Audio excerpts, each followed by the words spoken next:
Very good evening student. बेटा class start करते हैं। आज है 28 अक्टूबर और आज के जितने भी करंट के क्वेश्चन हैं वो सारे के सारे हम आज सोल्व करेंगे विद स्टैटिक पॉइंट्स। ठीक है, किसी भी राज्य का, किसी भी कंट्री का कोई भी करंट का क्वेश्चन है उसके साथ साथ में हम स्टैटिक पॉइंट भी कंप्लीट करते हुए चलेंगे अपने। ओके, तो बेटा स्टार्ट करते हैं आज का करंट का सेशन। ये रहा आपके सामने फर्स्ट क्वेश्चन।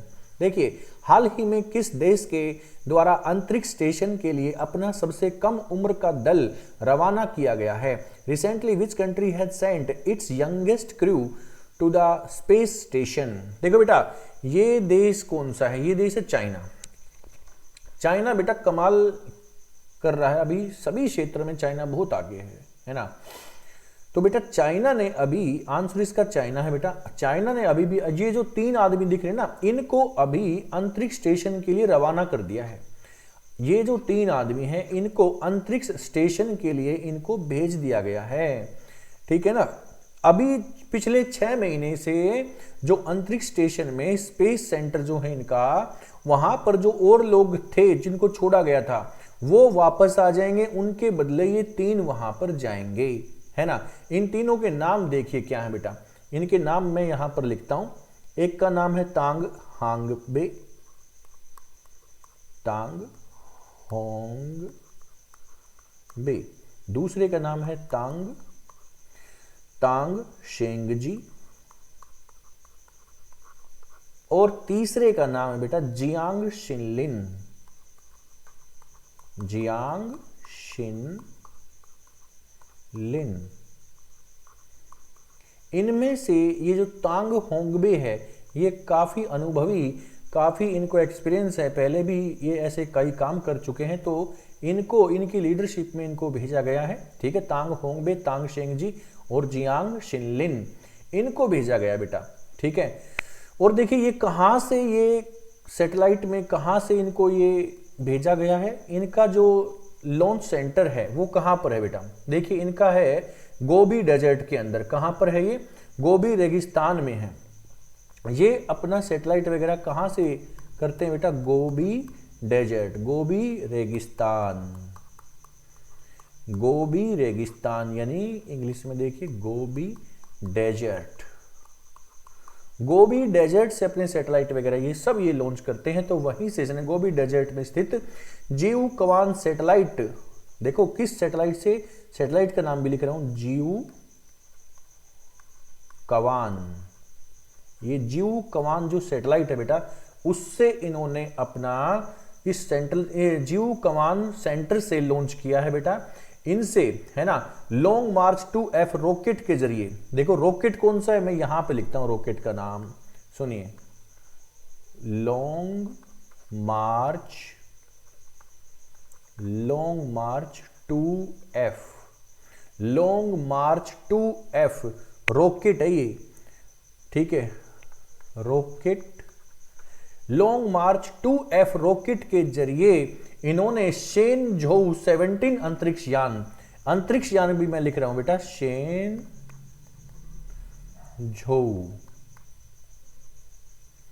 शेनझोउ अंतरिक्ष यान, अंतरिक्ष यान, शेनझोउ स्पेस है ये इनका। शेनझोउ जो स्पेस एयरक्राफ्ट है, जो शेनझोउ है ना, स्पेस क्राफ्ट कौन सा है? शेनझोउ।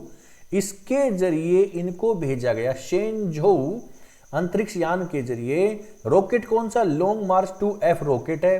अंतरिक्ष यान कौन सा? शेनझोउ है ना। ये 3 बंदे कौन है? तांग हांगबे, तांग शेंगजी और जियांग शेनलिंग है। कहां से ये भेजे गए हैं? कहां से इसको लॉन्च किया? गोबी डेजर्ट से। गोबी डेजर्ट कहां है बेटा? ये एशिया का सबसे बड़ा डेजर्ट है जो कि चाइना और मंगोलिया में है ना। समझ में आ गई बातें?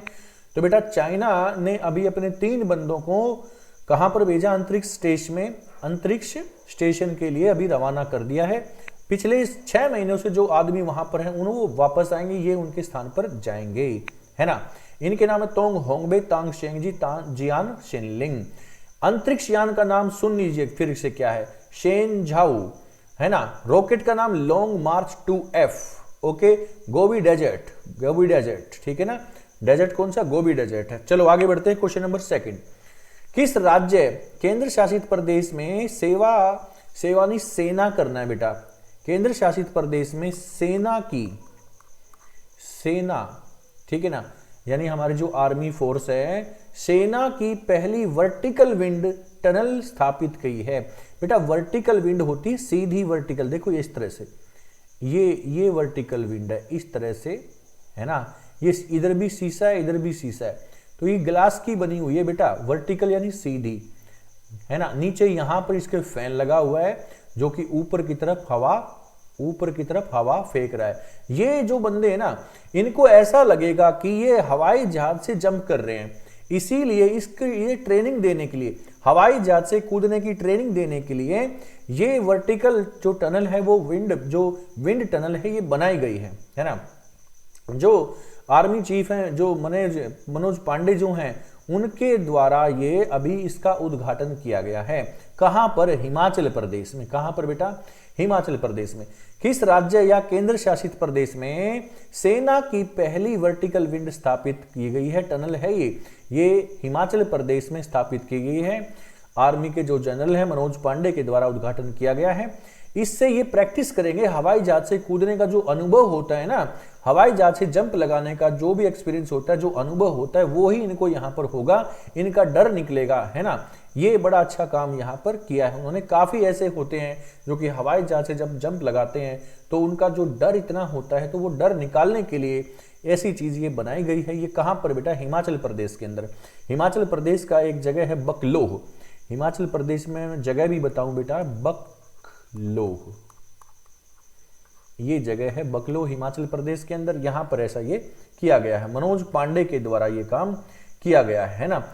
ये पंखा लगा है नीचे, इसके नीचे पंखा लगा, जैसे मैंने बताया। देखो ये देखो घूम रहे हैं, है ना, दिखाई दे रहे हैं आपको। ये ऐसा लगता है कि हवाई जहाज से जंप लगाया है नीचे, और ये देखो हवा में घूम रहे हैं, नीचे से पंखा इनको ऊपर की तरफ हवा फेंक रहा है यहाँ, तो ये ऐसे घूम रहे हैं। ये बात कहाँ की? हिमाचल प्रदेश में इसका उद्घाटन मनोज पांडे के द्वारा कर दिया गया। हिमाचल प्रदेश की मैं ट्राइब की बात करूं बेटा, यहाँ पर ट्राइब जनजाति कौन सी?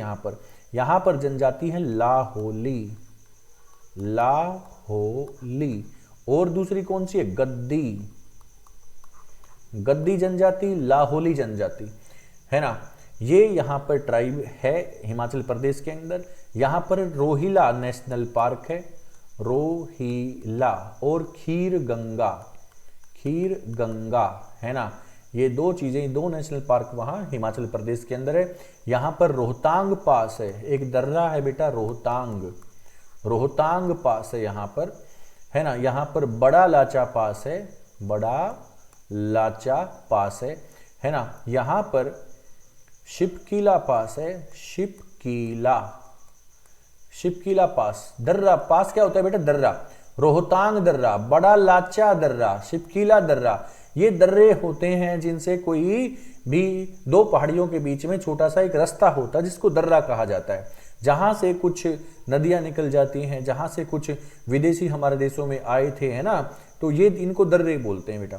रोहतांग दर्रे से कौन सी नदी निकलती है? रावी नदी निकलती है। बड़ा लाचा दर्रे से कौन सी निकलती है बेटा? बड़ा लाचा दर्रे से कौन सी नदी? चिनाब नदी बड़ा लाचा पास से निकल जाती है हिमाचल प्रदेश से, है ना। तो बेटा ये सब चीजें आपको नोट करनी है। हिमाचल प्रदेश का स्टैटिक पॉइंट। हिमाचल प्रदेश में बेटा एक माउंटेन है, बहुत इंपॉर्टेंट है, कई बार पेपर में पूछेगी, धौलाधार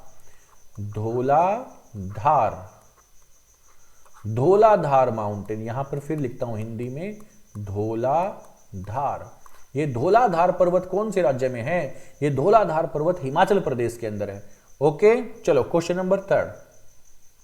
हाल ही में किस देश के द्वारा सुल्तान इब्राहिम सुल्तान इस्कंदर को अपना राजा चुना गया है? Recently Sultan Ibrahim Sultan Iskandar has been elected as the king of which country? तो बेटा ये किंग चुना गया है इनको, और ये है मलेशिया के, है ना। 2024 से ये अपना कार्यभार संभालेंगे। कब से? 2024 से, है ना। यहां पर बेटा राजवंश है, इसमें नौ राजशाही वंश है, 9 राजशाही वंश यानी डायनेस्टी हैं। रॉयल फैमिलीज हैं कितनी? 9 रॉयल फैमिलीज हैं बेटा। उनमें से हर एक फैमिली में से हर एक 5 साल में एक सुल्तान बनता है। जैसे एक राजशाही फैमिली उसका नंबर आया, अभी 5 साल बाद दूसरे राजशाही का जो है राजा बनेगा, उसके बाद तीसरे राजशाही परिवार का राजा बनेगा 5 साल के लिए। तो इसी तरह से ये चलता रहता है, यहाँ पर वोटिंग वगैरह नहीं होती राजा के लिए, यानी ये एक राजशाही परिवार है यहाँ पर 9। तो हर एक राजशाही परिवार का 5 वर्ष के लिए राजा चुना जाता है ना, बात समझ में आ गई।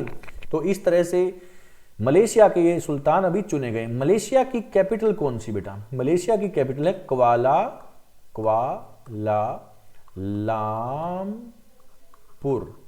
क्वालालंपुर, ये इसकी राजधानी है। और मलेशिया की करेंसी क्या है बेटा? मलेशिया की करेंसी है Malaysian ringgit. Malaysian ringgit currency है, मुद्रा। मलेशियन रिंगिट ये मुद्रा है मलेशिया की। मलेशिया में बहुत ज्यादा होती है बेटा क्या? रबड़ का उत्पादन मलेशिया में बहुत ज्यादा होता है। मलेशिया कभी फर्स्ट स्थान पर था दुनिया में रबड़ के उत्पादन में ना, अभी सेकंड स्थान पर है। फर्स्ट है थाईलैंड। थाईलैंड में मलेशिया में रबड़ की सड़कें भी होती हैं, है ना। थाईलैंड में मलेशिया में रबड़ की सड़कें भी होती हैं। ओके। और मलेशिया में बेटा जो वास्तविक पावर होती है, जैसे भारत में वास्तविक जो पावर एक्चुअल पावर होती है प्रधानमंत्री के पास, वही काम करता है मेन, है ना। तो मलेशिया के पीएम कौन है ये भी आपको मालूम होना चाहिए। मलेशिया के जो पीएम हैं, मलेशिया के जो पीएम हैं बेटा वो कौन है? मलेशिया के पीएम होंगे आपके, मलेशिया के पीएम होंगे बेटा अनवर इब्राहिम।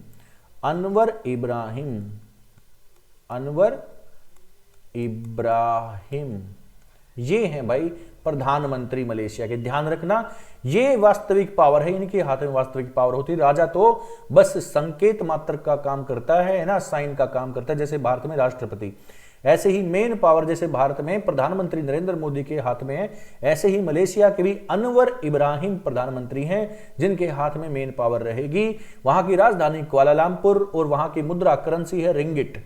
ओके, चले आगे बढ़ते हैं। क्वेश्चन नंबर 4, वैश्विक शिक्षक पुरस्कार 2023 के लिए पश्चिम बंगाल के किस टीचर का नामांकन प्राप्त किया गया है? बेटा सुनो, यूनेस्को के द्वारा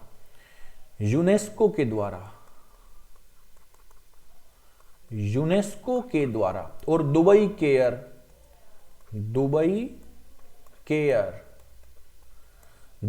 केयर और यूनेस्को ये संस्थाएं हैं। इन्होंने भारत के इस टीचर को चुना है जिस टीचर का नाम है दीप नारायण नायक, है ना। पश्चिम बंगाल का ये टीचर है दीप नारायण नायक। यूनेस्को ने चुना है और दुबई केयर ने चुना है। कितने देशों में से? 130 देशों में से टॉप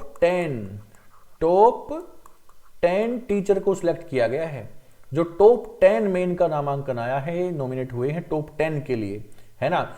इन्होंने क्या किया बेटा? इन्होंने जो कोरोना काल है सब कुछ बंद पड़ा है ना। कोविड-19 में 2020 में 21 में जो सब कुछ बंद पड़ा है, उस समय में जैसा कि आप पिक्चर में देख रहे हो, आदिवासी स्कूलों में इस टीचर ने जा के वहां पर पढ़ाया है।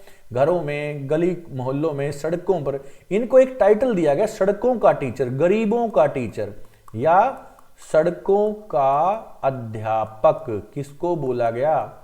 सड़कों का टीचर, है ना। टीचर्स ऑन द रोड, है ना, सड़कों पर टीचर आप ये कह सकते हो। इनको टाइटल, एक उपाधि दी गई है सड़कों का अध्यापक। किसको? दीप नारायण नायक। कहां के हैं? पश्चिम बंगाल के। इनको बेटा, इनको अमेरिका की उसमें, अमेरिकन जो है यूनेस्को जो है उसके द्वारा, देखो यूनेस्को का तो हेड ऑफिस मैं बताऊं बेटा, यूनेस्को का हेड ऑफिस तो है पेरिस में। कहां पर है यूनेस्को हेड ऑफिस? ये पेरिस के अंदर है बेटा इनका हेड ऑफिस, ठीक है। इनको हेड ऑफिस की तरह यूनेस्को का पेरिस के अंदर। और ये एक संस्था है किसकी? यूएन की, यूनियन नेशन की। यूनियन नेशन की एक संस्था है यूनेस्को। इसके अंदर कितने देश हैं? देखो मैं फिर से इसके बारे में थोड़ा सा मैं आपको बताना चाहूंगा, स्पष्ट कर देते हैं एक बार इन सब चीजों को। सुनिए, यूनेस्को बेटा एक संस्था है जिसकी स्थापना 1946 में हो गई थी। इसके अंदर 195 देश हैं। इसका हेड ऑफिस पेरिस के अंदर है ना। ये किसके कंट्रोल में है? ये बेटा यूएस की, ये यूनियन नेशन यूएन की संस्था है, ओके, यूनेस्को। तो यूनेस्को के द्वारा बेटा इनका नामांकन अभी भेजा गया है ना, चुना गया है टॉप 10 टीचर में। यूनेस्को कब बन गया? 1940 में बना। 195 देश हैं, पेरिस में इसका हेडक्वार्टर है, यूएन की संस्था है ना। इनको बेटा अमेरिकी डॉलर दिए जाएंगे 1 मिलियन अमेरिकी डॉलर, यानी 10 लाख रुपया। 10 लाख रुपया इनको अभी इनाम के तौर पर दिया जाएगा, ओके। सड़कों का टीचर इनको बोला गया है, नाम है दीप नारायण नायक, ओके। चलो question number 5, special fuel reference का उत्पादन किसने शुरू किया जो कि वाहनों के परीक्षण में इस्तेमाल होता है? बेटा जो ये रेफरेंस एक स्पेशल फ्यूल है, रेफरेंस स्पेशल फ्यूल क्या होता है? ये जो सिंपल पेट्रोल होता है, simple petrol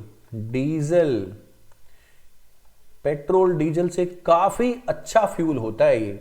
reference fuel is the best fuel, ठीक है। ये बहुत अच्छा, बहुत ही बढ़िया फ्यूल होता है, किससे? फ्रॉम पेट्रोलियम, पेट्रोल और डीजल से काफी अच्छा फ्यूल, प्योर माना जाता है बिल्कुल, ठीक है ना। इसलिए वाहनों की जो टेस्टिंग होती है वो इसी से होती है। रेफरेंस फ्यूल को बेटा हम लोग कहां से मंगाते थे? इसको हम मंगाते थे यूएसए और यूरोप से, यूरोप और यूएस से, यूरोपियन जो कंट्री उनसे, ब्रिटेन, फ्रांस वगैरह से, और यूनाइटेड स्टेट ऑफ अमेरिका से इसकी हम पूर्ति करते थे। बड़ी बड़ी कंपनियां इनको यहां से मंगाती थी, है ना। तो ये कौन सी, जो कि ये स्पेशल फ्यूल रेफरेंस का उत्पादन किसने शुरू कर दिया? अभी भारत में शुरू हो गया बेटा ये। अभी तक तो इसका उपभोग हम करते थे, मंगाते कहां से थे? यूएस से और यूरोप से, है ना। लेकिन भारत में शुरू कर दिया कौन सी कंपनी? इंडियन ऑयल कॉरपोरेशन ने। इंडियन ऑयल कॉरपोरेशन के द्वारा जो कि भारत में इसका उत्पादन शुरू कर दिया गया है ना। इसकी कीमत क्या होती थी बेटा? लगभग 800 से 850 रुपये लीटर, है ना। इतनी कीमत इसकी होती थी बेटा, काफी महंगा था। इंडियन ऑयल कॉरपोरेशन ने इसकी यहां पर ही शुरुआत कर दी है। हम बात करें इंडियन ऑयल कॉरपोरेशन की, आईओसी की, आईओसी इंडियन ऑयल कॉरपोरेशन, ये कंपनी कब बनी बेटा? भारत में 1959 में आईओसी का गठन किया गया था। आईओसी कब बनी? 1959 में ये कंपनी बनी, है ना। इसके अध्यक्ष कौन है? श्रीकांत माधव। इसके हेड कौन है बेटा? फिलहाल श्रीकांत माधव, ये इसके हेड हैं, आईओसी के हेड हैं। इसका हेड ऑफिस किधर है? आईओसी का हेड ऑफिस है बेटा नई दिल्ली, न्यू दिल्ली में इसका हेड ऑफिस है, ओके। तो ये होता है बेटा जो रेफरेंस फ्यूल है, ये काफी अच्छा फ्यूल होता है, वाहनों की, व्हीकल की टेस्टिंग के लिए यूज होता है। लेकिन ये बाहर देश से मंगाना पड़ता था, अब ये इंडियन ऑयल कॉरपोरेशन इसको भारत में ही बनाएगी, ओके। काफी कॉस्टली होता था, 800 से 850 रुपए लीटर। चलो क्वेश्चन नंबर 6, केंद्रीय कपड़ा मंत्रालय द्वारा लॉन्च किए गए कपास का ब्रांड नाम क्या रखा गया है? देखो बेटा, ये जो कॉटन ब्रांड है, ये कॉटन यानी कपास, launched by the union textile minister के द्वारा, केंद्रीय कपड़ा मंत्रालय द्वारा लॉन्च किए गए कपास का ब्रांड नाम क्या रखा गया है? What is the brand name of cotton launched by the union textile minister? तो बेटा आंसर देखो, आपको सीधा इस पिक्चर में दिख भी रहा है, कस्तूरी कॉटन इंडिया। ये है बेटा कस्तूरी कॉटन इंडिया ब्रांड नेम। और यहाँ का जो कॉटन है बेटा, ये तो बेस्ट है। भारत का कपड़ा शुरू से ही बहुत ही अच्छा माना जाता था। इसको ये ब्रिटेन के बाजारों में बिकता था, है ना। ब्रिटेन वासी यहाँ से लेके जाते, वहां अपना तैयार करते। तो बेटा ये बहुत मांग, डिमांड में होता है। ये है कस्तूरी कॉटन ब्रांड भारत का। और सुनिए, मैं थोड़ा सा कपास के बारे में आपको बताऊं। कपास यानी कॉटन, है ना। मैं आपको बताऊं बेटा, कपास की थोड़े से बारे में नॉलेज मैं आपको दूं। कपास होता है बेटा काली मिट्टी में सबसे बढ़िया, ब्लैक सॉइल, है ना। कॉटन कहां पर बढ़िया होता है? ब्लैक सॉइल में होता है बेटा बेस्ट। इसलिए ब्लैक सॉइल को ब्लैक कॉटन सॉइल भी बोलते हैं। काली मिट्टी को काली कपास की मिट्टी बोलते हैं, है ना। तो काली मिट्टी में होता है बेटा। काली मिट्टी कैसे बनती है? ये बनती है बेसाल्ट रॉक से। बेसाल्ट रॉक्स, बेसाल्ट की चट्टानों का जब अपरदन होता है, बेसाल्ट चट्टानों में इरोजन होता है, वो घिस जाती हैं, तो बनती है काली मिट्टी। ठीक है ना बेटा। तो बेसाल्ट रॉक्स कहां है भाई? बेसाल्ट रॉक्स है भारत के अंदर डेक्कन प्लेट्यू में। डेक्कन प्लेट्यू यानी दक्कन का पठार, यहां पर काली मिट्टी पाई जाती है बेटा बहुत ज्यादा, है ना। और ये दक्कन का पठार किधर है भाई? ये दक्कन का पठार है भारत में, ये रहा गुजरात, महाराष्ट्र और कर्नाटका। इन 3 राज्यों में दक्कन का पठार बहुत ज्यादा फैला हुआ है और इन्हीं 3 राज्यों में सबसे ज्यादा कॉटन कल्टीवेशन होता है बेटा। सबसे ज्यादा भारत में कपास होता है गुजरात में, फिर होता है महाराष्ट्र में, और फिर होता है कर्नाटक वगैरह, तेलंगाना वगैरह, है ना। तो बेटा इनमें तेलंगाना, कर्नाटक, महाराष्ट्र, गुजरात, सबसे ज्यादा गुजरात, महाराष्ट्र में सबसे ज्यादा कपास की खेती होती है। काली मिट्टी में होता है, बेसाल्ट रॉक से काली मिट्टी बनती है। बेसाल्ट रॉक्स पाई जाती है दक्कन के पठार में। दक्कन का पठार गुजरात, महाराष्ट्र, कर्नाटक में है ना। तो ये सारी चीजें आपको नोट करते हुए चलनी हैं। ओके, चलो क्वेश्चन नंबर 7। किस देश में दुनिया का पहला आर्टिफिशियल इंटेलिजेंस स्थापित किया जाएगा? In which country will the world's first artificial intelligence be established? तो बेटा ये भारत में तो एआई स्कूल केरला में खोल दिया गया। देखो बेटा, एआई स्कूल, भारत का एआई स्कूल किधर? केरला में। मैंने आपको ये क्वेश्चन पढ़ाया था। एआई स्कूल बेटा जो कि आर्टिफिशियल इंटेलिजेंस स्कूल है भारत का, वो केरला में स्टार्ट हो गया है ना। लेकिन in which country will the world first artificial intelligence be established? इसको स्थापित कहां गया? दुनिया का पहला आर्टिफिशियल इंटेलिजेंस स्थापित किया जाएगा कहां? ब्रिटेन के अंदर। ये ब्रिटेन के जो पीएम है आपको दिखाई दे रहे हैं, ऋषि सुनक, इस चित्र में, है ना। ये आर्टिफिशियल इंटेलिजेंस क्या है बेटा? ये है कंप्यूटर साइंस का कमाल। ये कंप्यूटर साइंस का कमाल है। आर्टिफिशियल इंटेलिजेंस क्या होता है बेटा? ये इसके अंदर एक आर्टिफिशियल दिमाग फिट कर दिया जाता है। ये सब कुछ कर सकता है जो एक जीता जाता आदमी कर सकता है, वो सारी चीजें ये भी कर सकता है। इसमें एक दिमाग फिट कर दिया गया जो अपनी सोच समझ से ऐसी ऐसी जानकारी हमें देगा जो कि सामान्य आदमी नहीं दे पा रहा। ओके, तो बेटा ये बहुत हेल्प करेगा, ये पढ़ाई में हेल्प करेगा, ये बीमारियों का पता लगाने में हेल्प करेगा, और ये नई नई टेक्नोलॉजी के बारे में हमारी हेल्प करेगा। तो ये दुनिया का पहला आर्टिफिशियल इंटेलिजेंस स्थापित कर दिया गया है बेटा। किधर? ब्रिटेन के अंदर। ब्रिटेन के अंदर बेटा, ब्रिटेन। ओके, ऋषि सुनक वहां के प्रधानमंत्री हैं, अभी भारतीय मूल के हैं ऋषि सुनक। ओके, ब्रिटेन के बारे में काफी चीजें मैं आपको बता चुका हूं। ब्रिटेन और फ्रांस के बीच में एक इंग्लिश चैनल है, English channel, English channel. Britain और फ्रांस के बीच में इंग्लिश चैनल सी है बेटा, ये समुद्र है। English Channel sea between Britain and France. इसको तैरकर, इंग्लिश चैनल समुद्र को तैरकर पार करने वाले फर्स्ट इंडियन थे मिहिर सेन, है ना। और लड़की कौन थी फर्स्ट इंडियन? आरती साहा। ओके, आरती साहा। ये इन दोनों ने तैर के पार किया था इंग्लिश चैनल को, जो कि फ्रांस और ब्रिटेन के बीच में है। ओके, बात समझ में आ गई।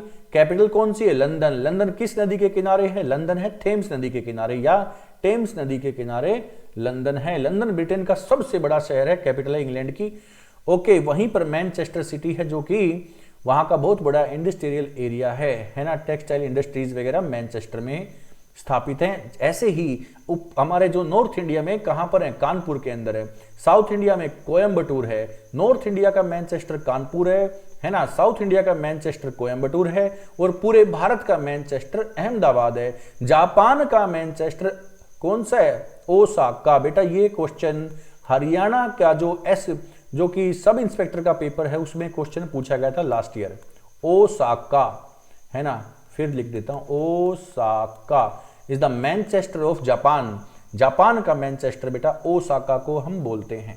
ओके, तो ये थे क्वेश्चन आज के लिए, बस इतना ही, क्योंकि आज ज्यादा क्वेश्चन आपके लिए नहीं थे। अब मैं यहाँ पर काफी ऐसे क्वेश्चन भी ऐड कर सकता, लेकिन जो आपके काम के नहीं है बेटा, है ना। मैं सिर्फ वो क्वेश्चन डालता हूं जो आपके काम के, आपके पेपर में आ सकते हैं, फालतू की चीजें नहीं। इसलिए बेटा जो चीजें मैं आपको बताऊं वो सब नोट करते हुए आपको चलना है ना। ये मत सोचना सर ने ये थोड़े से ऐसे क्वेश्चन करा रखे हैं, ज्यादा नहीं, एक भी ज्यादा फालतू का क्वेश्चन नहीं होता बेटा मेरी क्लास में। और स्टैटिक पॉइंट सबको नोट करते हुए आपको चलना है। आज इतना ही बेटा, ठीक है। क्लासेस को लाइक और शेयर करते रहो, है ना, क्योंकि पेपर बहुत पास है बेटा। दिल्ली पुलिस में, DSSB में, SSC CGL में करंट अफेयर के साथ स्टैटिक जीके बहुत ज्यादा आती है, और करंट अफेयर चेंज होता है बेटा ज्योग्राफी में। इसलिए मैं ज्योग्राफी को रिलेट करते हुए, इसमें ज्यादातर ज्योग्राफी को रिलेट करते हुए मैं ये सारी चीजें आपको पढ़ाता हूं। ओके, तो मिलते हैं बेटा नेक्स्ट क्लास में, नेक्स्ट सेशन में कल। Okay, thank you very much.